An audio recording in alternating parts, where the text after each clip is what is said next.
பட்ஜெட்டை பற்றி பட்ஜெட் வெளியிட்டால் எல்லா கட்சிகளும் என்ன செய்வாங்க தெரியுமா? அந்த மாநிலத்தில் என்னென்ன பொருட்களுடைய விலை உயர்கிறது, என்ன பொருட்களுடைய விலை குறைகிறது, இதுக்கு வரி போட்டது தவறு, இந்தந்த திட்டங்களுக்கு இவ்வளவு ஒதுக்கி இருக்கிறீர்கள், இன்னும் கூடுதலாக ஒதுக்கி இருக்கலாம். இப்படித்தான் ஒவ்வொரு அரசியல் கட்சியும் திட்டம் போட்டு பேசுறத நாம எல்லாம் பார்த்திருக்கோம். ஆனா இன்றைக்கு திமுக வேடிக்கையாக வினோதமாக தமிழ்நாடு என்ற பெயர் இல்லை, தமிழ்நாட்டை சொல்லவில்லை, திருக்குறளை சொல்லவில்லை. வெக்கம் இல்லை உங்களுக்குலாம்? தமிழகத்தினுடைய பெருமையை நிலைநாட்டுகிற ஒரு செங்கோலை அங்கே வைத்திருப்பதை கேலி செய்கிற ஒரு கூட்டணி எம்பிக்களை வைத்துக் கொண்டு தமிழை பத்தி பேசுறீங்க. அதுல ஒரு கம்யூனிஸ்ட்காரன் பேசுறான், பாவம் இருந்தாலும் அவன் சொல்லக்கூடாது, சாரி.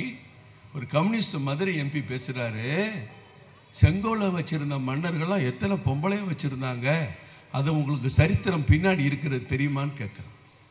நம்ம தலைவர் ஒரு டிப்ட் போட்டார், இந்த கேனை ஒரு செங்கோலை ஒரு மேயர் அம்மாவுக்கு கொடுக்கிற போட்டோவை போட்டு நம்ம தலைவர் ஒரு கேள்வி கேட்டிருந்தாரு. அப்ப இந்த செங்கோலுக்கு பின்னாடி என்னையா இருக்கு, நீ எதை நினைச்சியா செங்கோலை கொடுத்தான்னு கம்யூனிஸ்ட்கார் கேட்டான். இன்னைக்கு டெய்லி படம் வந்துகிட்டு இருக்கு, காஞ்சிபுரம் மேயர் பிரச்சனை, அந்த மேயர் பிரச்சனை, திருநெல்வேலி மேயர் பிரச்சனை, எல்லாருமே செங்கோலை வச்ச படத்தை தான் பத்திரிகையில் போட்டுட்டு இருக்கீங்க. அப்ப இந்த செங்கோலுக்கெல்லாம் விளக்கத்தை கம்யூனிஸ்ட் எம்பி வெங்கடேசனுக்கு தான், அந்த சூனா வெங்கடேசன் தான் நம்ம கேட்கணும். அப்படி ஒரு செங்கோலின் தமிழகத்தினுடைய ஒரு மன்னர்கள் ஆட்சிக்கு எடுத்துக்காட்டு, தமிழகத்தினுடைய கலாச்சாரம், தர்மத்தை நிலைநாட்டுகிற செங்கோல் உன் கண்ணுக்கு தப்பா தெரியுது.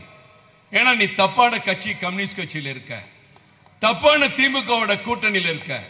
தர்மத்தை நிலைநாட்டுகிற செங்கோலை பார்த்து எத்தனை பொம்பளை வச்சிருக்கான்னு கேட்கிற வெக்கங்கட்ட அரசியல் தான் தமிழ்நாட்டில் நடந்துகிட்டு இருக்கு. இத வேற ஒரு மாநில எம்பி கூட கேட்டா, என்னங்க நீங்க செங்கோல் இங்க கொண்டு வந்து வச்சிட்டீங்க அப்படின்னு வேற ஒரு மாநிலத்தில் இருக்க எம்பி கேட்டா கூட பொறாமையில கேட்கிறாங்கன்னு சொல்லலாம். அட படுபாவிகளா, ஜவஹர்லால் நேரு ஆட்சியை நாம் அடைந்திருக்கிறோம் என்று அதற்கு ஒரு சின்ன அடையாளம் வேண்டும் என்று கேட்ட பொழுது ராஜாஜி அவர்கள் தமிழ்நாட்டினுடைய ஒரு கலாச்சார பாரம்பரிய வரலாறு இருக்கிறது, இங்கே ஒரு மன்னர் வெற்றி பெற்றாலோ அல்லது புதிய மன்னர் பட்டம் ஏற்றாலோ அவர் கையில் இந்த ஆட்சி நீதி நிர்வாகம் இருப்பதற்கு அடையாளமாக ஒரு செங்கோல் கொடுக்கப்படும். அதே போன்ற ஒரு செங்கோலை நாம் வெள்ளைக்காரன்ட்ட கொடுத்து வாங்கிடுவோம், அதுதான் நம்ம ஆட்சி மாற்றத்துக்கு அடையாளம்னு சொன்ன உடனே அந்த செங்கோலை இங்க இருக்கிற உம்முடியார்ஸ், அந்த உம்முடியார்ஸ் கூட்டம் இப்போ உயிரோட போயிட்டு அந்த நிகழ்ச்சியில கலந்துட்டு வந்தாங்க பெரியவங்க. அவங்க இல்லைன்னா இது போலி பொய்ன்னு இருப்பாங்க இங்க இருக்கிற கம்யூனிஸ்ட்காரெல்லாம். அந்த செங்கோலை கொண்டு போய் கொடுத்து அன்றைக்கு எந்த அளவுக்கு இன்றைக்கு பாரத பிரதமர் அதற்கு மரியாதை கொடுத்து சிவாச்சாரிகளை வரவழைத்து அர்ச்சகர்களை வரவழைத்து அது பூஜைகள் செய்து அதை கொண்டு போய் அந்த பார்லிமெண்ட்ல நிறுவனார், புதிய பார்லிமெண்ட்ல. எதுக்கு, எப்படி அவருக்கு இந்த சிந்தனை வந்தது? ஹைதராபாத்துக்கு ஒரு அருங்காட்சியகத்துக்கு போறார். அந்த அருங்காட்சியகத்தில் இந்த மாதிரி ஒரு செங்கோல் சாஞ்சு கிடக்கு. அவர் கிட்ட நின்று அதிகாரிகளை கூப்பிட்டு, என்ன இது இப்படி சாஞ்சு கிடக்கு, இது என்னதுன்னு கேட்டிருக்காரு. வடநாட்டில் இந்த பழக்கம் இல்லை. அந்த அதிகாரி அப்ப சொல்லியிருக்கிறாரு, இந்த மாதிரி ஜவஹர்லால் நேரு ஆட்சி நாம் முதுமையாக இந்தியா வெள்ளைக்காரர்களை விரட்டி விட்டு ஆட்சியை பிடிக்கிற பொழுது இது போன்று கொடுத்தார்கள், அது இங்கே வந்து கிடக்கிறது என்று சொல்ல உடனே அதை நிமிர்த்தி வைக்க சொல்லிவிட்டு அந்த அதிகாரிகள் சொல்வது உண்மையா என்று ஆராய்ச்சி செய்து அது உண்மை என்று தெரிந்த பிறகு அன்றைக்கு இந்த செங்கோலுக்கு என்ன மரியாதை கொடுத்தார்களோ, எந்த மகத்துவத்தோடு இதை கொண்டு சென்றார்களோ அதே மரியாதையை கொடுத்து அந்த மரியாதை தமிழனுக்கு கிடைக்கிற மரியாதையாக, தமிழுக்கு கிடைக்கிற மரியாதையாக பாராளுமன்றத்தில் நிறுவிய பாரத பிரதமர் அவர்களை பார்த்து மற்ற மாநில எம்பிக்கள் பேசவில்லை. வெக்கங்கட்ட காங்கிரஸ் எம்பி மாணிக் தாகூர் கேட்கிறார், இது தேவையா என்று. மதுரை மண் முத்தமிழ் சங்கம் வளர்த்த மதுரை சேர்ந்த வெங்கடேசன் கேட்கிறார். சட்டம் ஒழுங்கு சீர்கெட்டு கிடக்கிறது. 24 மணி நேரத்திலே 4 படுகொலைகள், சாதாரண சாமானிய கொலைகள் அல்ல. கன்னியாகுமரியிலே காங்கிரஸ் கட்சியினுடைய கவுன்சிலர் கணவர் சிவகங்கை மாவட்டம் வெள்ளாங்குளம் என்ற இடத்திலே செல்வகுமார் என்ற பாஜக கூட்டுறவு பிரிவினுடைய மாவட்ட செயலாளர் நேற்றைக்கு இரவு வெட்டி கொல்லப்பட்டிருக்கிறார். அதே போன்று அண்ணா திராவிட முன்னேற்ற கழக கட்சி நிர்வாகி நேற்று தர்மபுரி பகுதியில் வெட்டி கொல்லப்பட்டிருக்கிறார். ஒரு பிரியாணி கடையிலே 3 பேர் உள்ளே புகுந்து விரட்டி விரட்டி வெட்டிய காட்சியை வீடியோ எல்லாம் பார்த்து அதிர்ச்சியில் இருக்கிறோம். இந்த அதிர்ச்சி தொடர்ந்து கொண்டிருக்கிறது. இப்படி படுகொலைகள் நடக்குகிற ஒரு போர்க்களமாக இன்றைக்கு தமிழ்நாடு மாறி இருக்கிறது. சாதாரண சாமானியர்கள் பயந்து நடுங்கிக் கொண்டிருக்கிறார்கள். சென்னை நகரிலே ஒரு மூதாட்டியை ஒரு வீட்டிலே கொன்று சாக்கு மூட்டையில் கட்டி கூவத்திலே போடுகிறார்கள். பல்வேறு வீடுகளில் கொள்ளை நிகழ்ச்சி, கொலை நிகழ்ச்சி, தினசரி செயின் அறுப்பு சம்பவங்கள். இதுதான் இன்றைக்கு தமிழகம் அடைந்திருக்கிற முன்னேற்றம். தேர்தல் அறிக்கையிலே சொன்ன எதையும் செய்யவில்லை. கூட்டணி கட்சிகள் இருக்கின்றன. நாங்கள் பேசுவதையெல்லாம் கேட்டு ஏமாறுவதற்கு சிறுபான்மை மக்கள் இருக்கிறார்கள் என்ற இருமாப்புடன் என்ன சம்பவங்கள் மோசமாக நடந்தாலும் அவற்றை எல்லாம் மாற்றி ஏமாற்றி மடைமாற்றம் செய்து நீட் என்று 2016 இருந்து இருக்கக்கூடிய அந்த நீட் பரீட்சையை பற்றி இன்னும் பேசிக் கொண்டிருக்கிறார்கள். இந்த முறை நேற்றைக்கு முன்தினம் வெளிவந்த மார்க்கின் அடிப்படையிலே இந்தியாவிலேயே முதன்மையான மாணவன் தமிழகத்தைச் சேர்ந்த மாணவன் வெற்றி பெற்றிருக்கிறார். தமிழ்நாட்டில் மட்டும் 89,000 பேர் வெற்றி பெற்றிருக்கிறார்கள். தமிழிலே 32,000 பேர் தமிழிலே பரீட்சை எழுதி வெற்றி பெற்றிருக்கிறார்கள். ஆனால் இவர்கள் நீட்டை எதிர்த்துக் கொண்டிருப்பார்கள். எதற்கெடுத்தாலும் போய் ரயில்வே திட்டங்களுக்கு நிதி ஒதுக்கப்படவில்லை. முதலமைச்சர் ஸ்டாலின் அவர்கள் சரியாக ரயில்வே திட்ட நிதி ஒதுக்கீடுகளை அங்கே இருக்கிற அதிகாரியிடம் கேட்டு பெற்று பேச வேண்டும்.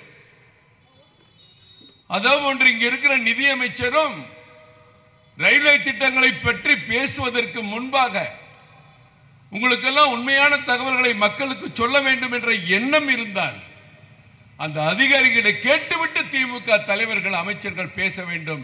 இல்லாவிட்டால் நீங்கள் பொய் பேசுகிறீர்கள் என்பதுதான் உண்மை. 5463 கோடி தமிழ்நாட்டினுடைய ரயில்வே திட்டங்கள், சதன் ரயில்வேக்கு இல்ல, தமிழ்நாட்டுக்கு மட்டும். எப்ப திமுகவினுடைய மத்திய ஆட்சி, காங்கிரஸ் திமுக கூட்டணி ஆட்சி 10 ஆண்டு காலத்தில் ஒதுக்கியது 5463 கோடி. ஆனால் பாரத பிரதமர் நரேந்திர மோடி அவர்கள் ஆட்சிக்கு வந்த பிறகு இந்த 10 ஆண்டுகளில் தமிழ்நாட்டுக்கு மட்டும் ரயில்வே துறையில் ஒதுக்கப்பட்டிருக்கிற நிதி 22,600 கோடி. இந்த ஆண்டு 6,300 கோடி, ரெண்டையும் சேர்த்தால் 28,300 கோடி ஒதுக்கி இருக்கிற பிரதமர் எங்கே? பாஜக ஆட்சி எங்கே? மத்திய அரசு எங்கே? 10 ஆண்டுகள் 5,400 கோடி ஒதுக்கிய காங்கிரஸ் திமுக கூட்டணி எங்கே? 77 ரயில் நிலையங்களை புதுப்பித்துக் கொண்டு இருக்கிறோம். 77 ரயில் நிலையங்கள். நீங்க இன்னும் 2 வருஷம் கழிச்சு எக்மோர் ஸ்டேஷனை போய் பார்த்தீங்கன்னா உங்களுக்கு அடையாளமே தெரியாது. 353 கோடி ஒரு ஸ்டேஷனுக்கு ஒதுக்கி இருக்கிறாங்க. அந்த ஸ்டேஷனை விமான நிலையம் மாதிரி மாத்துறாங்க. ஒரு பக்கம் உள்ள போகணும், ஒரு பக்கம் வெளியே வரணும். எல்லாம் ஃபுல் ஆட்டோமேட்டிக். எக்மோர் ரயில் நிலையம் மாறுது. எக்மோர் ரயில் நிலையம் மட்டுமில்ல, 77 ரயில் நிலையங்களை தமிழகத்திலே புனரமைப்பதற்கு பாரத பிரதமர் 3000 கோடி ஒதுக்கி இருக்கிறார். பொய் பேசுறதுக்கு ஒரு அளவு இல்ல, வெக்கம் இல்ல.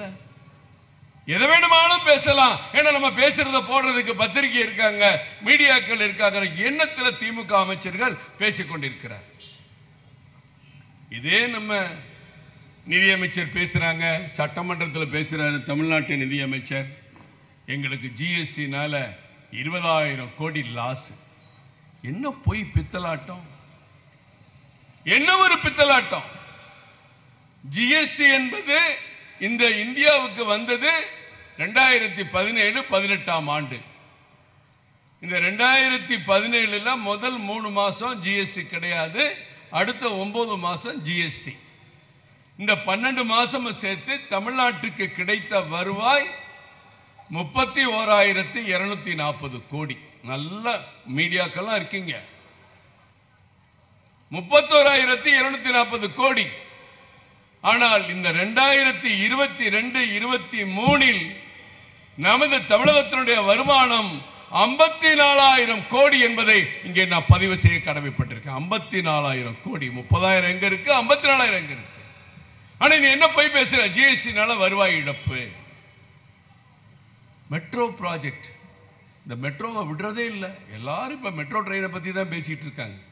ஏன்னா முதலமைச்சர் தினசரி மெட்ரோ ட்ரெயினை பத்தி பேசுறாரு. கூறுகட்டத்தனமான ஒரு கணக்கை சொல்லி மக்களை ஏமாத்திட்டு இருக்காங்க. எனக்கு வேதனையா இருக்கு. அங்க இருக்கிற நிதித்துறையில அதிகாரிகள் இல்லையா? மெட்ரோ அதிகாரிகள் இல்லையா? மெட்ரோல எவ்வளவு பெரிய பில்டிங்கை கட்டி வச்சுட்டு உட்கார்ந்து இருக்கீங்க அந்த நந்தனத்துல. அங்க அதிகாரிகளே கிடையாதா? உங்கள்கிட்ட ஆடிட்டர்களே கவர்மெண்ட்ல என்னையா 63,000 கோடி ஒதுக்கலன்னு சொல்றீங்க? சொல்றதுக்கு கேவலமா இருக்குங்க. ஒரு படித்த பண்புள்ள அதிகாரிகள் இருக்கிற மாநிலத்தில் இப்படி ஒரு பொய்ய பேசிட்டு அடைய முடியுமா? 63,000 கோடி ஒதுக்கணுமா? மத்திய அரசு ஒதுக்கியதை கொடுக்கலையா? ரொம்ப கேவலமான செயல். மெட்ரோ முதல் ப்ராஜெக்ட் மத்திய அரசு கொடுக்க வேண்டியது 5,460 கோடி கொடுத்தாச்சு. தமிழ்நாடு அரசு 8,560 கோடி கொடுத்தாச்சு. ஜப்பான் ஜிக்கா நிறுவனம் கொடுக்க வேண்டிய கடனை கொடுத்தாச்சு. இது முதல் பேஸ் முடிஞ்சிச்சு. முதல் பேஸ்ல தான் நம்ம ஏற்கனவே ட்ரெயின் பார்த்தோம். அடுத்து இரண்டாவது பேஸ் மாதவரம், போரூர் பக்கம், சிப்காட் பக்கம், அப்படிலாம் 120 கிலோமீட்டருக்கு மெட்ரோ போடுறோம். இதுக்கு மொத்த செலவீனம் 63,000 கோடி. இந்த 63,000 கோடி எப்ப தெரியுமா? இந்த செலவீனம் ஒட்டுமொத்தமா ப்ராஜெக்ட் முடியும் போது 63,000 கோடி. சரி, இதுக்கு ஒவ்வொருத்தரும் எவ்வளவு கொடுக்கணும்? தமிழ்நாடு அரசு பங்கு 21,000 கோடி, மத்திய அரசுடைய பங்கு 7,435 கோடி. 7,435 கோடி. ஜப்பானுடைய ஜிக்கா நிறுவன கடமை அளவு ஏறத்தாழ 22,000 கோடி. Asian development bank, ANB bank, இந்த பேங்க் எல்லாம் கொடுக்கிற கடன் எவ்வளவு? 13,000 கோடி. இதெல்லாம் கூட்டுனா 63,000 கோடி. தமிழ்நாடு அரசு பங்கு, மத்திய அரசு பங்கு, ஜப்பான் நாடு கொடுக்கிற கடன், ஆசிய வளர்ச்சி வங்கிகள் கொடுக்கிற கடன், இதெல்லாம் சேர்த்தா 63,000 கோடி. இந்த 63,000 கோடி என்னைக்கு தேவைப்படுது? முழுசா செலவாகும். சென்னையில நம்ம தோண்டிக்கிட்டு இருக்கமே, பள்ளங்கள்ல ரோடு போட்டுக்கிட்டு இருக்கமே, இந்த 120 கிலோமீட்டர் மெட்ரோ ட்ரெயினும் என்னைக்கு ஓட போகுதோ அன்னைக்கு தாண்டா 63,000 கோடி. இந்த பாவிகளுக்கு தெரியாதா? 7,435 கோடி மத்திய அரசு கொடுக்கணும். சரி, ஃபர்ஸ்ட் ப்ராஜெக்ட்ல மத்திய அரசு கொடுக்கலன்னு நீ சொல்ல முடியுமா? ஃபர்ஸ்ட் ப்ராஜெக்ட்ல மெட்ரோவுக்கு ஏர்போர்ட் வரைக்கும் போட்டோம், மவுண்ட் ரோடு போட்டோம், மெட்ரோ பயன்படுத்திக்கிட்டு இருக்கோம், கோயம்பேடு வரைக்கும் போட்டோம். அந்த ப்ராஜெக்டுக்கு மத்திய அரசு கொடுக்கிறேன்னு சொன்ன பணத்தை கொடுக்கல, ஒரு பைசா கூட கொடுக்கல அப்படின்னு முதலமைச்சர் அடிக்கடி சொல்றாரு. அதை நீங்க சொன்னீங்கன்னா நியாயம். ஃபர்ஸ்ட் ப்ராஜெக்டுக்கு என்னென்னலாம் கொடுக்கணுமோ ஒட்டுமொத்த 100% மத்திய அரசு கொடுத்துருச்சு. ஆனா இப்ப இதே ஆர்கோட் ரோட்ல போற ட்ரெயின் செகண்ட் பேஸ். இதெல்லாம் போட்டு முடிக்கிறதுக்கு 2028 நல்லா தெரிஞ்சுக்குங்க. இன்னைக்கு 24 பட்ஜெட், 25, 26, 27, 28 இது முடிவடைகிறதுக்குள்ள மத்திய அரசாங்கம் இன்னும் 4 பட்ஜெட் போட வேண்டியது இருக்கு.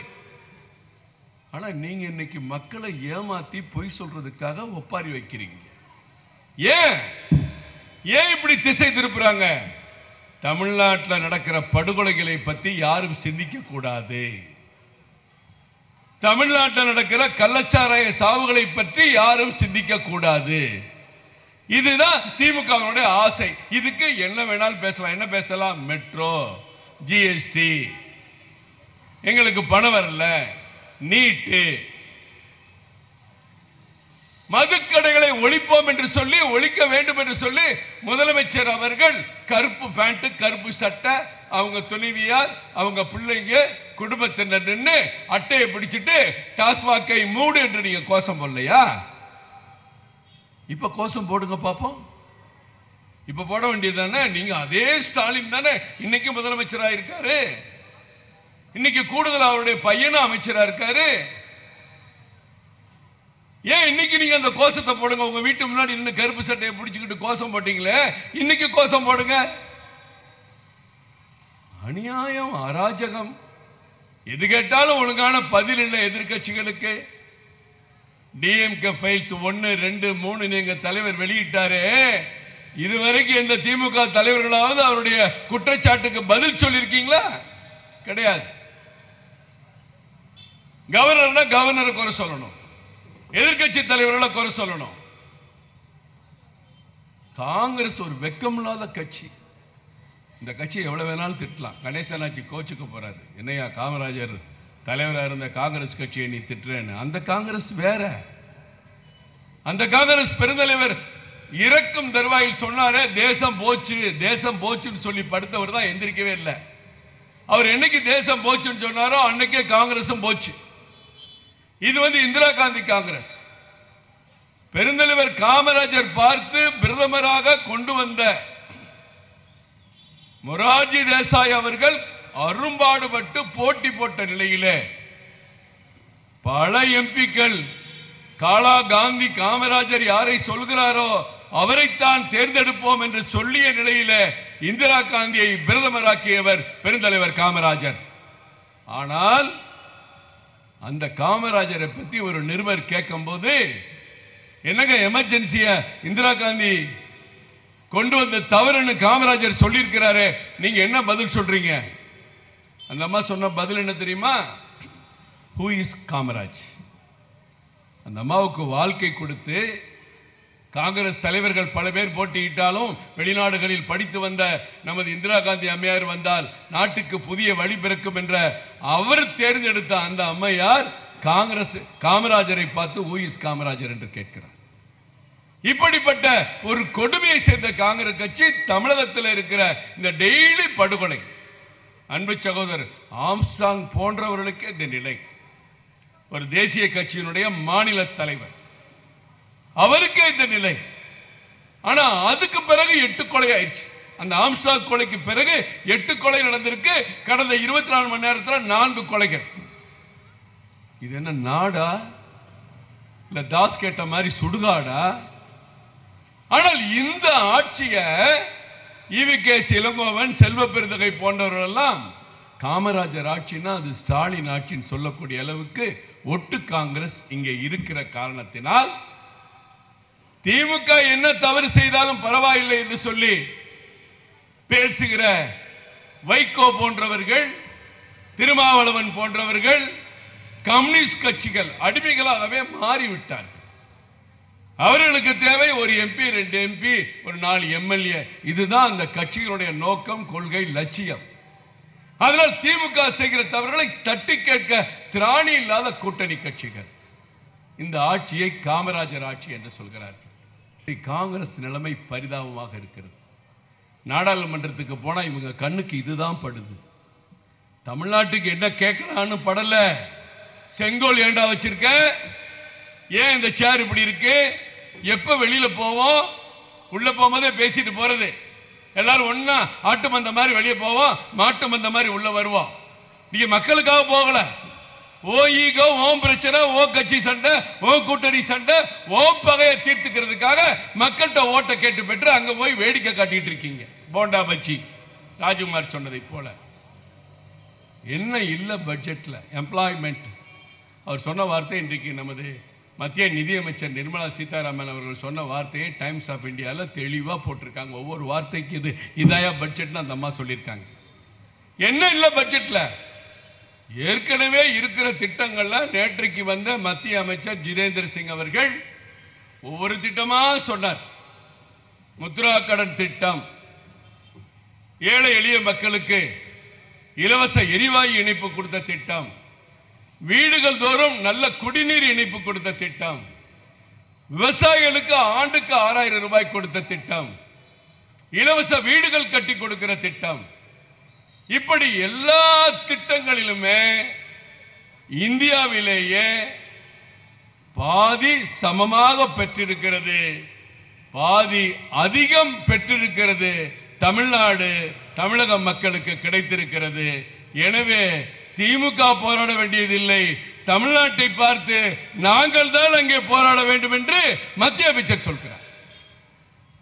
நிதி ஆயோக்குள்ள இதுக்கு எங்களுக்கு முதலிடம் கிடைத்தது, 2வது இடம் கிடைத்தது, 3வது இடம் கிடைத்ததுன்னு சொல்றீங்களே, முழு பக்க விளம்பரம் போடுறீங்களே, அந்த நிதி ஆயோக் கூட்டத்துக்கு நீங்க போக வேண்டாமா? இப்ப முதலமைச்சர் நிதி ஆயோக் கூட்டத்துக்கு போக மாட்டேன், சின்ன பிள்ளைங்க கோச்சுக்கிட்டா நான் வரமாட்டேன், நான் பள்ளிக்கூடத்துக்கு போக மாட்டேன், நான் டியூஷன் போக மாட்டேன், நீ போமா நான் கல்யாணத்துக்கு வரமாட்டேன், இப்படி பேசுற மாதிரி நம்ம முதலமைச்சர் என்னங்க இது சின்ன பிள்ளைத்தனமா இருக்கு. நான் நிதி ஆயோக் கூட்டத்துக்கு போக மாட்டேன். அந்த பானர்ஜி கூட போனாங்க, போயக்க ஒரு பெரிய டிராமா. அதுக்கு பிறகு நிதியமைச்சர் அம்மா நிர்மலா சீதாராமன் அவர்களும் அந்த தலைமை அதிகாரி சுப்பிரமணியம் அவர்களும் விளக்கம் சொன்னாங்க. உங்க மைக்கே ஆப்பெல்லாம் ஒன்றும் பண்ணல, நீங்களே வந்தீங்க, நீங்களே பேச, நீங்களே போயிட்டீங்க. அந்த அம்மாவோட தலைமைச் செயலாளர் அந்த கூட்டத்தில் தொடர்ந்து இருக்கிறார். ஒரு நிதி ஆயோக் கூட்டம்னா என்ன பெருமைப்பட்டுக்கிறார்ல. ஒரு 10 நாளைக்கு முன்னாடி முதலமைச்சர் ஸ்டாலின் முழு பக்க விளம்பரம் எல்லா பத்திரிகையிலையும், நிதி ஆயோக் தமிழகத்திற்கு பாராட்டு. அப்ப நிதி ஆயோக்கோட முக்கியத்துவம் உங்களுக்கு தெரியுதுல்ல. ஆனா நான் நிதி ஆயோக் கூட்டத்துக்கு போக மாட்டேன். இவர் போக மாட்டேங்கிற சொல்றதுக்கு என்ன காரணம்னு தெரியல. வேறு சில காரணங்கள் இருக்கலாம். போய் என்ன பண்ண போறோம்னு இருக்கலாம், போய் ஏதாவது விவாதம் பண்ண முடியுமான்னு இருக்கலாம், போய் என்ன அங்க போய் நீட்டை பத்தி பேச முடியாது, அங்க போய் மெட்ரோவை பத்தி பொய் சொல்ல முடியாது, அங்க போய் ஜிஎஸ்டி பத்தி பொய் சொல்ல முடியாது. நம்ம மேடைகள்ல பேசலாம், சட்டமன்றம் எங்க சட்டமன்றம் என்ன வேணாலும் பேசலாம். அதுக்காக தான் அவர் போகாம இருந்தார். இப்ப மட்டும் இல்ல, போன வட்டம் போகல, 2 வருஷமா போகல.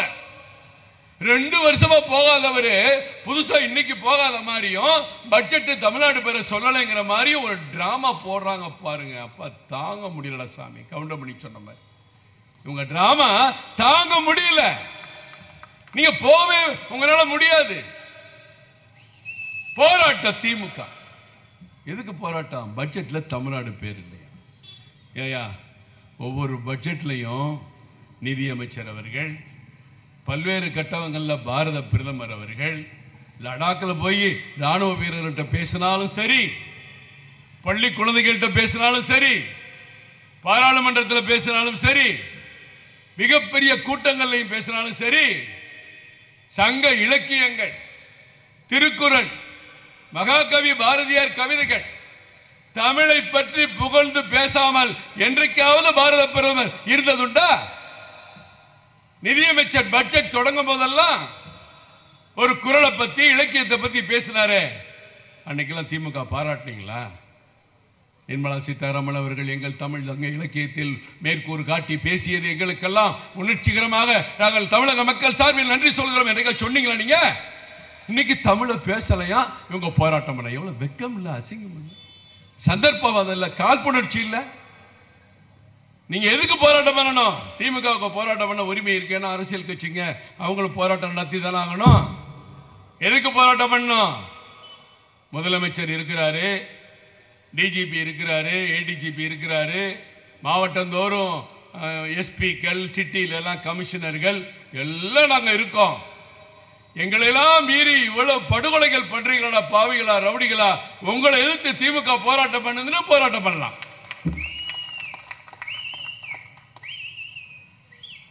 மதுவிலக்கு சட்டத்தை அமல்படுத்துவதற்கு ஒரு பெரிய டிபார்ட்மெண்ட் எக்ஸைஸ், அவ்வளவு பெரிய டிபார்ட்மெண்ட் இருக்கு, அதுக்கு காவல்துறை இருக்கு, அதுவும் மது தடுக்கிற சட்டத்துக்கு உட்பட்ட காவல்துறை அதிகாரி இருக்காங்க, அதையும் முதலமைச்சர் சிறப்பாக கவனிக்கிறாரு.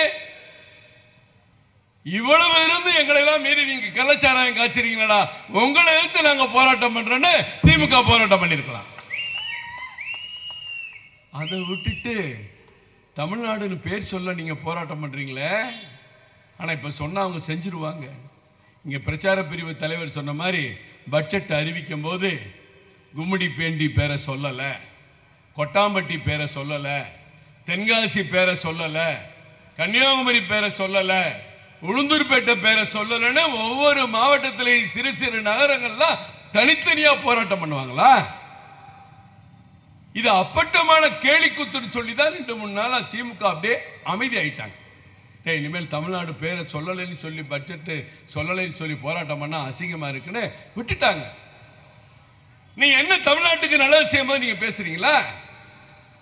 சொல்றாங்களே, மத்திய அரசு அறிவிப்பு, காவிரியின் குறுக்கே மேகதாதுவிலே அணை கட்ட முடியாது, கட்ட அனுமதி கிடையாதுன்னு மத்திய அரசு அறிவிக்குதே, நீ நன்றி தெரிவிச்சியா?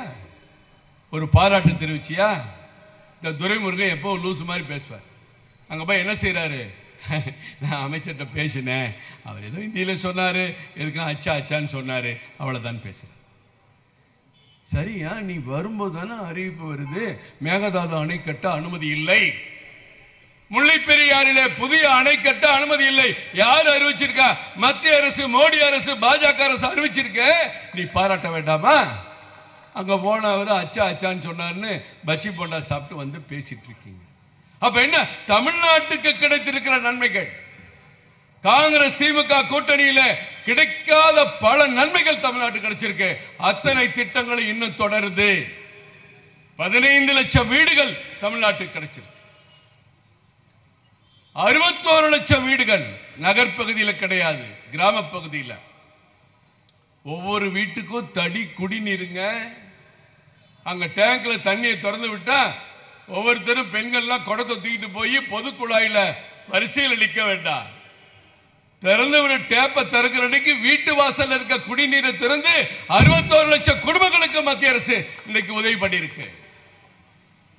எல்லா பெண்களும் ரேஷன் கடையில் போய் 20 கிலோ அரிசி 30 கிலோ அரிசின்னு வாங்குறமே, ஏழை மக்களுக்கு யோசிச்சு பாருங்க. 1 பைசா காசு வாங்காமல் 2 கோடி ரேஷன் கார்டுகளுக்கு ஏறத்தாழ ஆண்டுக்கு 35 லட்சம் டன் அரிசி கொடுப்பது மத்திய மோடி அரசு என்பதை தெரிவித்துக் கொள்கிறேன். திமுக மறுக்க முடியுமா?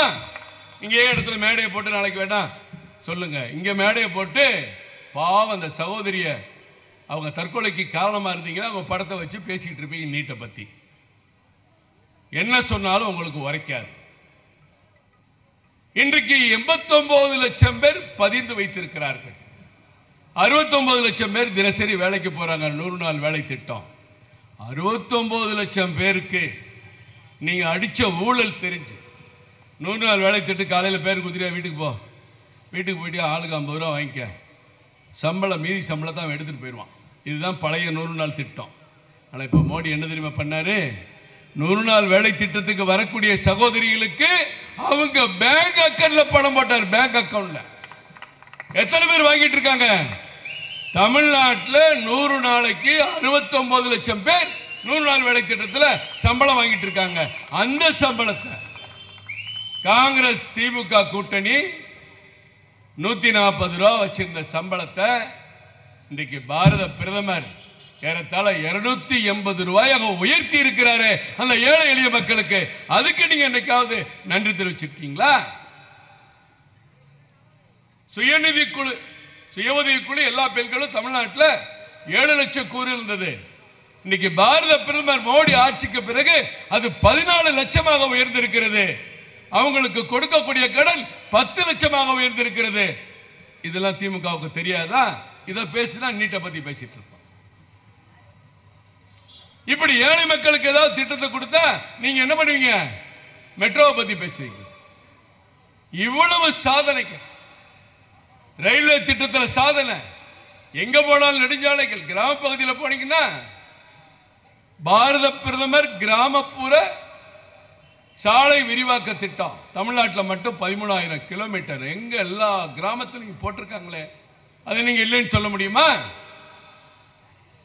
இன்னைக்கு மத்திய அரசு கர்ப்பிணி பெண்களுக்கு தமிழ்நாட்டில் மட்டும் 21 லட்சம் பேருக்கு கர்ப்பிணி பிறகு ஊக்க திட்டத்தில் உதவி பண்ணிருக்கமே 6000 ரூபாய், நீங்க இல்லைன்னு சொல்ல முடியுமா?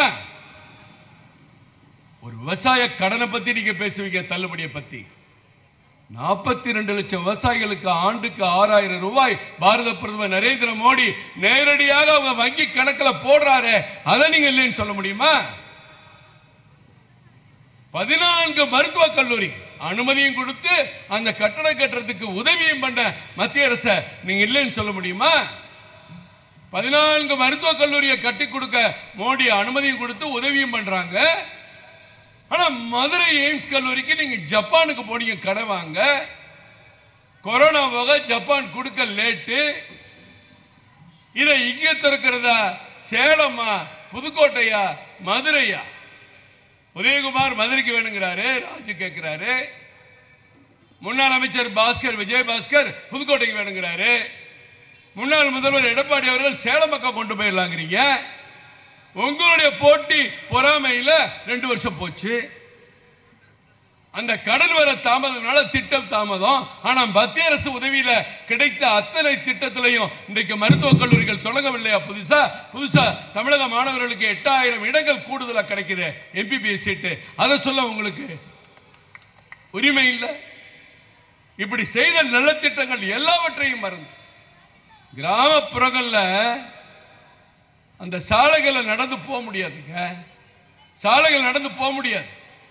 தவறி காலை வச்சிட்டோம்னா ஒரு தப்பான இதுல நம்ம காலை வச்சிருவோம். அந்த பெண்கள், பாதிக்கப்படக்கூடிய பெண்கள் ராத்திரியில தான் வீட்டை விட்டு வெளியே போகணும், இல்லாட்டி அதிகாலையில் போகணும். ஏன்? வீட்டில் டாய்லெட் இல்லை. சரி, கிராமப்புறங்களில் டாய்லெட் எங்க இருக்கும்? பணக்கார வீடுகளில் இருக்கும், பெரிய அரசு ஊழியர்கள் வீட்டில் இருக்கும். சாதாரண வீடுகளில் டாய்லெட் இருக்காது. இங்க எல்லாம் பாதி பேர் கிராமத்துல தான் வந்திருக்கோம்.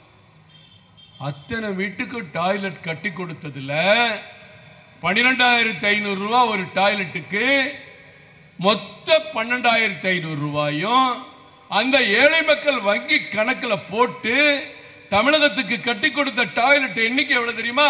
61,24,000 டாய்லெட் கட்டி கொடுத்துருக்கோம். இன்றைக்கு நீங்க கிராம பகுதிக்கு போங்க, எங்கேயாவது ஒரு அவமானம் நம்ம பார்க்க முடியுமா? பெண்கள் போயிட்டு இருப்பாங்க, சைக்கிள் வரை எந்திரிச்சு நிற்பாங்க சார், பரிதாபமா இருக்கும். இன்னைக்கு அந்த நிலை இருக்கா கிராமத்தில்? யாராவது சொல்லுங்க பார்ப்போம். அப்படி இந்த தமிழகத்துக்கு அள்ளி கொடுத்த வள்ளல் பாரத பிரதமர் 10 லட்சம் கோடியை அள்ளி கொடுத்திருக்கிறார் 10 ஆண்டுகள்ல. வரக்கூடிய ஆண்டுகள் அதை விட அதிகம் செய்வார். இவங்க பேதம் பார்க்கிற மாதிரி அவர் பேதம் பார்க்கிற தலைவர் அல்ல. அவருக்கு இவங்க குடும்பம் மாதிரி மகன், மருமக, மச்சான், பேரன், பேத்தி கிடையாது. அவருக்கு இருக்கிற ஒரே குடும்பம் இந்திய மக்கள் 140 கோடி பேரும் பாரத பிரதமருடைய குடும்பம். அதனால செய்வார். இன்னைக்கு பட்ஜெட்ல 1 கோடி இளைஞர்களுக்கு பயிற்சி, 4.1 கோடி ஒதுக்கி எல்லா இளைஞர்களும் தான் பயன்பட போறான். ஏற்கனவே இருக்கிற திட்டம்லாம் தொடர்ந்து செயல்படும், முதலே சொல்லிட்டாங்க. ஏற்கனவே இருக்கிற அத்தனை திட்டங்களும் தொடர்ந்து செயல்படும். புதிதா வந்த திட்டம் தங்கம், வெள்ளி, மருந்து பொருட்களுக்கு சுங்க வரி குறைப்பு, விலை குறையும். சோலார் தகடு பொருத்துகிற வீடுகளுக்கு இங்க இருக்கிற முத்துராஜ், விஜய் எல்லாம் பண்ணணும். சோலார் வீடுகளுக்கு பொருத்தணும்னா 300 யூனிட் இலவசமா கொடுக்க போகுது மத்திய அரசு. 300 யூனிட் கொடுக்க போகுது, மறந்துடாதீங்க. அந்த திட்டத்தை கூட வெளியே சொல்ல மாட்டாங்கன்னா நிதி வேணும்பாங்க. புதிய கல்வி திட்டத்தை கொண்டு வான்னு சொன்னா புதிய கல்வி திட்டத்தை கொண்டு வர மாட்டோம், எங்களுக்கு ரூபாயை மட்டும் அனுப்புங்கம்பாங்க. ஏன் கடையை துறையா பேங்க் லோன் தரணும்னா கடையெல்லாம் திறக்க மாட்டேன், நீ கடனை மட்டும் கொடுன்னு கேட்கிற மாதிரி இங்க உட்காந்து கேட்டுட்டு மத்திய அரசை கேலி கிண்டல் பண்ணிட்டு இருக்கீங்க. அத்தனை திட்டங்களையும் ஏறத்தாழ விவசாயத்துறைக்கு மட்டும் 2,62,000 கோடி, கல்விக்கு 1,58,000 கோடி, பெண்கள் நல திட்டங்களுக்கு 3 லட்சம் கோடி, இளைஞர்களுக்கான திட்டங்கள் மட்டும் 2 லட்சம் கோடி, இளைஞர்கள் மாணவர்களுக்கு 2 லட்சம் கோடி, 48 லட்சம் கோடி. நீங்க என்ன சர்டிபிகேட் கொடுக்கிறது? பட்ஜெட்டை பத்தி, பிரதமரை பத்தி உலகம் சர்டிபிகேட் கொடுக்குது. உலகத்தில் இருக்கிற எல்லா நாடுகளையும் கண்காணிக்கக்கூடிய ஐநா நிதி ஆணையம் கொடுக்குது சர்டிபிகேட். யாருக்கு? பாரத பிரதமருக்கு, இந்தியாவுக்கு. உலகின் 5வது இடத்துக்கு உயர்ந்திருக்கிறார்கள். இந்தியா வல்லமை பெற்ற நாடாக பொருளாதாரத்திலே முன்னேறி கொண்டிருக்கிறது. எல்லா நாடும் பின்னோக்கி செல்கிற நிலையில இந்தியா மட்டும் முன்னோக்கி சென்று கொண்டிருக்கிறது. யார் சொல்றா? ஸ்டாலின், சபரீஷன் நமக்கு சொல்லணுமா? ஐநா நிதி ஆணையம் சொல்கிறது. இந்த பட்ஜெட்ல அத்தனை திட்டங்களும் 48,62,000 20,000 கோடிக்கான அத்தனை திட்டங்களும் தமிழக மக்களுக்கான திட்டங்கள். நான் ஏற்கனவே சொன்னது போல தொடர்ந்து தமிழக மக்களுக்கான திட்டங்கள் கிடைக்கும். இவர் சொன்னது எதையுமே செய்யல. தேர்தல் அறிக்கையில் இங்க பெண்கள் உட்கார்ந்துருக்கீங்க. நாங்க ஆட்சிக்கு வந்தவுடன் கேஸ் சிலிண்டருக்கு 100 ரூபாய் குறைப்போம். குறைச்சாரா? சொல்லுங்க, யாராவது சொல்லுங்க. ஆனா பாரத பிரதமர் கேஸ் சிலிண்டருக்கு 300 ரூபாய் குறைத்திருக்கிறார். 2 முறை 300 ரூபாய். வீல் வீல் கத்துவாங்க திமுக கூட்டத்தில் எல்லாம். சிலிண்டர் வேலை ஐயோ 1118 ரூபான்னு, அது இப்ப 818 ரூபாய்க்கு கொடுத்துட்டு. 818 ரூபாய்க்கு சிலிண்டர் கொடுத்ததுக்கு நீங்க என்னைக்காவது பாராட்டியிருக்கீங்களா? 818 ரூபாங்கிறது பொதுமக்கள் வாங்குற சிலிண்டர். வறுமை கோட்டுக்கு கீழே இருக்கிற பாரத பிரதமர் அவர்களை தமிழ்நாட்டில் யாருமே விறகு வச்சு நீ அடுப்பிரிக்க வேண்டாம், சிலிண்டர் இல்லாத வீட்டுக்கெல்லாம் நாங்களே இலவசமா இணைப்பு தர சொல்லி 39 லட்சம் பேருக்கு நம்ம இணைப்பு கொடுத்தோம் மத்திய அரசு. அதனாலதான் எந்த வீட்லையும் விறகு வச்சு எரிக்கிறது இல்லை, எல்லார் வீட்லையும் சிலிண்டர் இருக்கு. அது கொடுத்தது யாரு? பாரத பிரதமர். எத்தனை பேருக்கு? 39 லட்சம் பேருக்கு கொடுத்தோம். அந்த 39 லட்சம் பேருக்கு அந்த 818 ரூபாயில இருந்து இன்னும் 200 ரூபாய் மானியம் கொடுத்து 618 ரூபாய்க்கு இன்றைக்கு சிலிண்டர் கொடுத்திருக்கிறார் பாரத பிரதமர் நரேந்திர மோடி. 2 ஆண்டுகளாக பெட்ரோல் டீசல் விலை உயரவில்லை. 2 ஆண்டுகளாக. இன்னைக்கு சோலாருக்கு இந்த பட்ஜெட்ல சோலார் திட்டங்களுக்கு அவ்வளவு நிதி உதவி. வீடுகள் தோறும் சோலார் வைக்க சொல்றாங்க. அணு உலைகள், சின்ன சின்ன அணு உலைகள் பிரைவேட் கம்பெனியோட சேர்ந்து உற்பத்தியை கூட்டணுங்கிறாங்க. எதுக்கு? இந்த பெட்ரோல் டீசல் இறக்குமதிக்கு நம்ம கொடுக்கிற அத்தனை பணமும் வீணாகுது. அது நம்ம நாட்டிலே தயாரிக்கிற திட்டத்தை மத்திய அரசு கொண்டு வந்தா தமிழ்நாடு பேர் இல்லைங்கிறீங்க. படிச்ச மாணவர்கள் உயர்கல்வியில் உயர்கல்விக்கு போகும்போது அவங்க பெறக்கூடிய கடனை 10 லட்சம் என்று உயர்த்தினால் அது உங்களுக்கு கண்ணுக்கு தெரிய மாட்டேங்குது. தமிழ்நாடு பேர் இல்லைங்கிறீங்க. ஒவ்வொரு மாணவனும் தனியார் கம்பெனியில படிச்சு முடிச்சு வேலைக்கு சேரும் பொழுது 1 மாத சம்பளத்தை மத்திய அரசே அந்த இளைஞனுக்கு கூடுதலாக அந்த கம்பெனியில சேரும் போது அவன் மாச சம்பளம் கொடுப்பாங்க. அந்த கம்பெனியில சேரும் போது கூடுதலா 1 மாச சம்பளத்தை அந்த இளைஞருக்கு கொடுப்பதற்கு மத்திய அரசு அறிவித்திருக்கிறது. புதிதாக வேலைக்கு சேர இளைஞர்கள்லாம் போன உடனே ரொம்ப கஷ்டப்படுவாங்க. சில வீட்டில் கஷ்டப்படுற இளைஞருக்கு நல்ல ட்ரெஸ் இருக்காது. வேலைக்கு போற நேரத்தில் 2 பேண்ட் சட்டை தப்பான். ஏன்னா வீட்டில் நல்ல ட்ரெஸ் இருக்காது, ஏழைகளா இருப்பாங்க. அப்படி வேலைக்கு சேரும் பொழுது அவங்க 15,000 ரூபாய் சம்பளம் கொடுத்தா மத்திய அரசு 15,000 ரூபாய் தர்றேன்னு எத்தனை கோடி பேர் ஆனாலும் அந்த இளைஞர்களுக்கு கொடுக்குறேன்னு சொல்லியிருக்காங்களே, அது உங்க கண்ணுக்கு தெரியல. தமிழ்நாடுன்னு பேர் வேடு கேட்க. மாணவ மாணவிகள் பெண்களுக்கு 3 லட்சம் கோடி ஒதுக்கி இருக்காங்களே, தமிழ்நாட்டுக்கு எப்படி எல்லாம் கிடைக்கும்? நிதியமைச்சரை போய் சந்திச்சு பேசியான்னு உங்க அமைச்சரை கேட்டு பெறுவதற்கு உங்களுக்கு தகுதி இல்லை, திராணி இல்லை, அந்த புத்தி இல்லை. ஆனா தமிழ்நாடுன்னு பேர் வரலங்கிறீங்க. குலசேகரப்பட்டினத்தில் என்றைக்கோ வர வேண்டியது குலசேகரப்பட்டினம் ராக்கெட் தளம். இன்னைக்கு பாரத பிரதமர் குலசேகரப்பட்டினத்தில் ராக்கெட் தளத்தை உருவாக்கி இருக்கிறார்கள். ராக்கெட் தளத்தை உருவாக்கினா என்னன்னு கேட்கிறீங்களா? ராக்கெட் தளம் விண்வெளியில் நம்ம என்னெல்லாம் செய்ய போறோமோ அத்தனையும் வணிகமாக மேம்படுத்துகிறார். கமர்ஷியல். நம்ம நாட்டில் இருந்து ராக்கெட் விட்டு சோதனை பண்றதெல்லாம் காலம் மாறி போச்சு. இப்ப வெளிநாடுகள்ல நம்ம நாட்டில் வந்து ராக்கெட்டை விட்டு சோதனை பண்ணிட்டு இருக்கான். அந்த அளவுக்கு இன்றைக்கு நவீனமா அந்த 10 ஆண்டுகள்ல உயர்ந்து இருக்கிறது நம்ம நாடு. நம்ம தமிழ்நாட்டில் ஆரம்பிக்கிறீங்களே, அதுக்கு நன்றி சொல்றதை விட்டுட்டு, அதுக்கு நிதி ஒதுக்கிறதை விட்டுட்டு தமிழ்நாடுன்னு பேர் இல்லைன்னு சொல்றீங்க. ஒரே ஆண்டுல வரலாறுலே இல்ல, வரலாற்றிலே கிடையாது. 850 கோடி காங்கிரஸ் திமுக கூட்டணி ஆண்டு கொடுக்கிறது. அந்த 850 கோடி இன்றைக்கு இந்த ஆண்டு பட்ஜெட்ல 6,342 கோடி ஒதுக்குகிறார்களே, அதை பத்தி பேசாம தமிழ்நாடுன்னு பேர் வரலன்னு பேசுறீங்க. மேகதாதுக்காக எத்தனை போராட்டம், விவசாயிகள் போராட்டம். இங்க ஒரு ஆள் இருக்கான், கோமணத்தை கட்டிக்கிட்டு மரத்தில் ஏறி தலைகளா தொங்கிட்டு இருப்பார். இதெல்லாம் வைகோ ஸ்டைல். கடலுக்குள்ள போய் மண்ணை தோண்டி உள்ள உட்காந்துக்குவாரு, மரத்தில் தொங்குவாரு. அந்த மாதிரி இந்த ஐயா கண்ணு ஒரு ஆள் இருக்கார். அவங்க போராட்டம் பண்ணதெல்லாம் மறந்து போச்சு. எதுக்கெல்லாம் போராடினாங்களோ அவங்களோட இப்ப கூட்டணி ஆட்சியில் இருக்கும்போது எங்க போராடுறது? இந்த ஐயா கண்ணு மாதிரி ஆட்கள் போராடிட்டு இருப்பாங்க. எல்லா கட்சியும் தெரிஞ்சு போராட்டம் நம்ம தான் பண்ணோம். மேகதாது அணை கட்டக்கூடாது என்று எங்களுடைய சிங்க தலைவர் அண்ணாமலையுடைய தலைமையிலே தஞ்சாவூரிலே 10,000 பேர் கலந்து கொண்ட உண்ணாவிரத போராட்டம் பண்ணோம். யாரும் மறந்திருக்க முடியாது. அப்படி எல்லா கட்சியும் போராடணும். ஆனா அந்த மேகதாது அணை இப்பொழுது வராது, அனுமதிக்க முடியாது என்று சொன்ன மத்திய பட்ஜெட்டை, மத்திய அரசை பாராட்டுவதை விட்டுவிட்டு தமிழ்நாடுன்னு பேரில்லைன்னு சொல்றேன். நவோதயா பள்ளிக்கூடங்கள்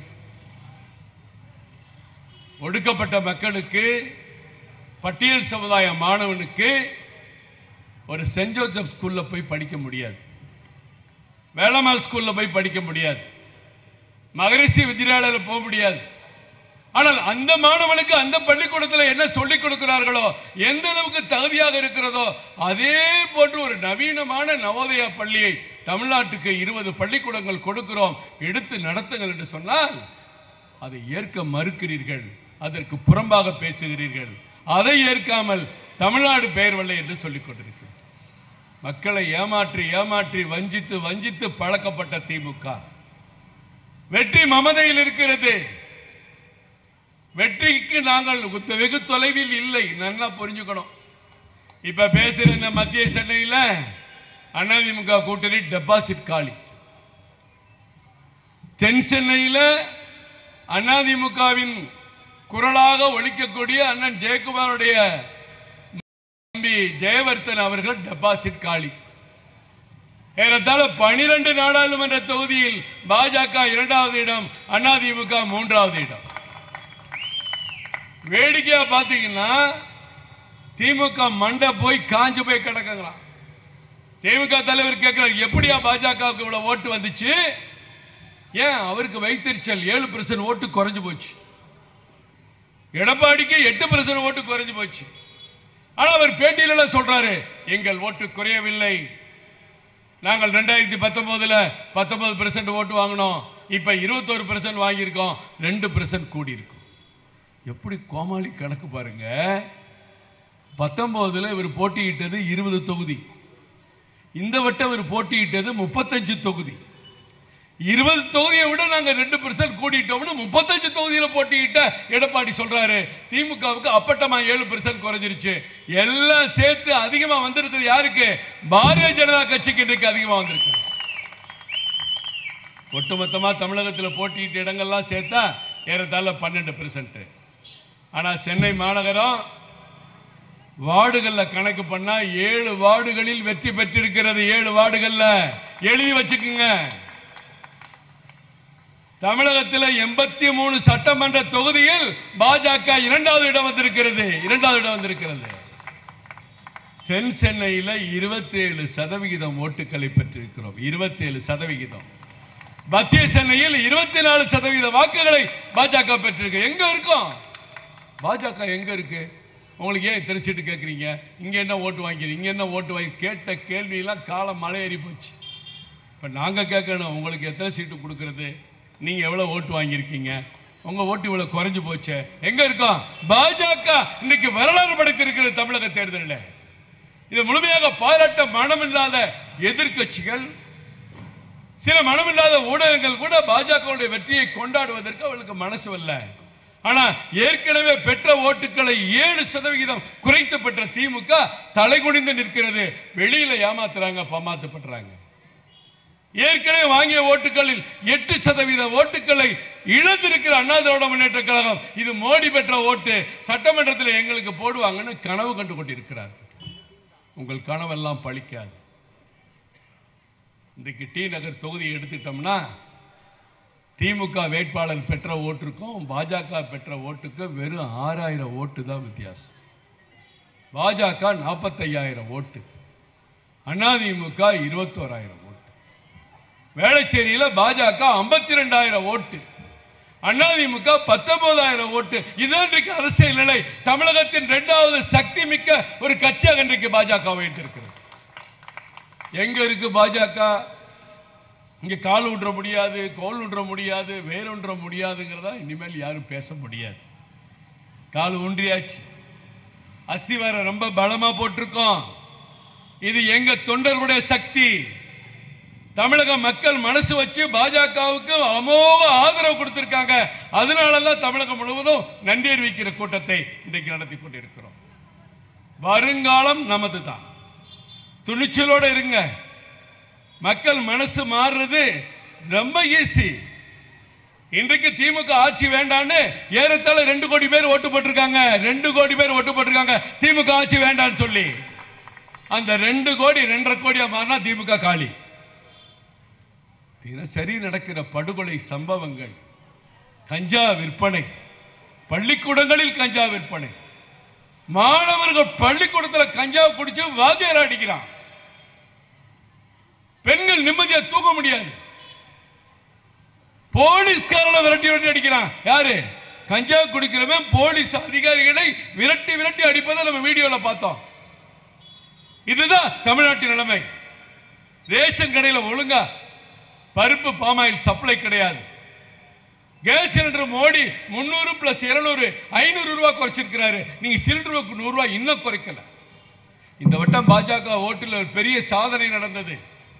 வழக்கமா அரசு ஊழியர்கள்லாம் திமுகவுக்கு தான் அதிக ஓட்டு போடுவாங்க அப்படின்னு சொன்ன ரெக்கார்டை உடைச்சு இந்த வட்டம் பாரதிய ஜனதா கட்சிக்கு அரசு ஊழியர்கள் பெரும்பான்மையாக ஓட்டளித்திருக்கிறார். சிறுபான்மையின மக்களை தூண்டி விட்டு அவர்களை போய் சொல்லி ஏமாத்தி, உண்மையான மதவாதம் இல்லாத ஒரு கட்சி பாஜக மட்டும்தான். ஆனா இவங்க எல்லாம் முகமூடி போட்டுட்டு ஊரு ஒன்றுபட்டால் நல்லதில்லை, ஊரு 2 பட்டால் கூத்தாடிக்கு கொண்டாட்டன மாதிரி இன்றைக்கு திமுக செயல்பட்டு கொண்டிருக்கிறது. படித்த பண்புள்ள இளைஞர்கள், பெண்கள் ஆதரவு இன்றைக்கு பாஜகவுக்கு கிடைத்திருக்கிறது. இன்றைக்கு அண்ணாமலை என்ன சொல்கிறார் என்று சொல்லி பாரதிய ஜனதா கட்சி உறுப்பினர்கள் மட்டும் பார்க்கல, ஒவ்வொரு வீட்டில் இருக்கிற சகோதரி அண்ணாமலை வீடியோவில் என்ன பேசியிருக்கிறான்னு வீட்டில் உட்கார்ந்து பார்த்துட்டு இருக்காங்க. அந்த மாற்றம் தமிழகத்திலே ஒரு மிகப்பெரிய மாற்றத்தை தரும். சொன்னாங்களே காங்கிரஸ் கட்சி காமராஜர் ஆட்சி. யார் ஆட்சி? உண்மையான காமராஜர் ஆட்சி. தமிழகத்திலே பாஜக ஆட்சி என்று மலர்கிறதோ அதுதான் பெருந்தலைவர் காமராஜர் ஆட்சி என்று சொல்லி விடைபெறுகிறேன். நன்றி, வணக்கம்.